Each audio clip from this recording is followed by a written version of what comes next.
सोलापूरच्या अक्कलकोट तालुक्याला पावसानं झोडपलंय। गेल्या 2 दिवसांपासून तालुक्यामध्ये मुसळधार पाऊस होतोय। नदी नाल्यांना पूर आलाय, जनजीवन विस्कळीत झालंय। ग्रामस्थांचा जीव धोक्यात घालून पुराच्या पाण्यातून प्रवास सुद्धा आपण पाहिलाय। खैराट गावाजवळील ओढ्याला पूर आलाय। ग्रामीण भागातले रस्ते पाण्याखाली गेलेले आहेत। तालुका प्रशासनानं नागरिकांना सतर्कतेचा इशारा दिलाय। आपण ही दृश्य पाहतोय।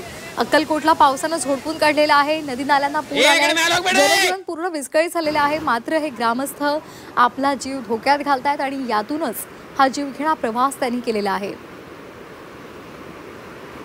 अन्नू पटेल जिंदाबाद।